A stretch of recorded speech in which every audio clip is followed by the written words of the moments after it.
Eins muss man zunächst sagen, Gewalt im klassischen Sinne ist natürlich immer schwierig im digitalen Raum, weil man die physischen Handlungsweisen nicht dort hat.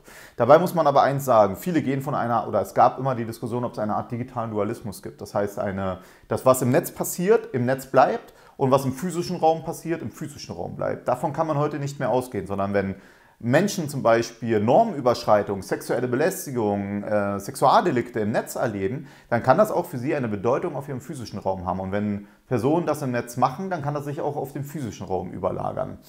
Diese Entwicklungsprozesse, gerade im Bereich der Sexualdelikte, das muss man klar sagen, das war schon immer ein Problem und das ist aus meiner Sicht mit eines der drängendsten Probleme. Beispielsweise gibt es eine Studie, die beschäftigt sich mit dem sogenannten unerwünschten Zusenden pornografischer Medien. Auf gut Deutsch wird dann immer von einem Dickpick gesprochen. Und da ging man davon aus, dass das mit die höchsten Unterschied zwischen Hellfeld, also angezeigten Delikten, und wirklich stattgefundenen Delikten hat, nämlich von 1 zu 404.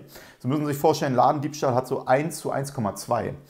Und das ist ein Problem. Wenn Menschen immer wieder, auch Frauen zum Beispiel, erleben, wie sie solche Bilder einfach zugesendet bekommen, sei es über irgendwelche Apps oder Instagram oder so, dann ist das auch eine Form von sexuellen Übergriffen, die als Normalität empfunden wird. Es gibt einen Bericht, den fand ich sehr prägnant, vom LKA NRW aus dem Jahr 2013. Da wurde zum Beispiel davon gesprochen, dass Kinder im Netz sexuelle Belästigung und Übergriffe als Normalität empfinden und daher das nicht zur Anzeige bringen. Wir haben also am Ende einen Raum geschaffen oder schaffen lassen, in dem die sexuellen Übergriffe zum Beispiel auch auf Kinder, aber auch auf alle anderen Personen als Normalität empfunden wird und gar nicht mehr so richtig hundertprozentig als Unrecht. Und das ist ein großes Problem und das ist für mich in diesem Bereich eines der drängendsten Probleme, das wir uns stellen sollten. Was die Nutzung von Überwachungs-Apps bei Eltern angeht, da bin ich zwiegespalten.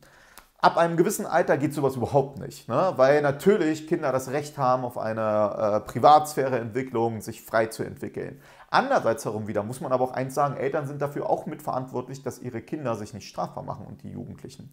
Gegenwärtig haben wir aber den Trend, dass zum Beispiel im Bereich Kinderpornografie, Jugendpornografie, auch im Bereich der Cybergrooming die Anzahl der Kinder und Jugendlichen als Tatverdächtigen massiv steigen. Auch im Bereich von Verwendung verfassungsfeindlicher Symbole, also sprich Hakenkreuze und Volksverhetzungen, weil die Kinder viel zu selten hinreichend von ihren Eltern darauf vorbereitet werden.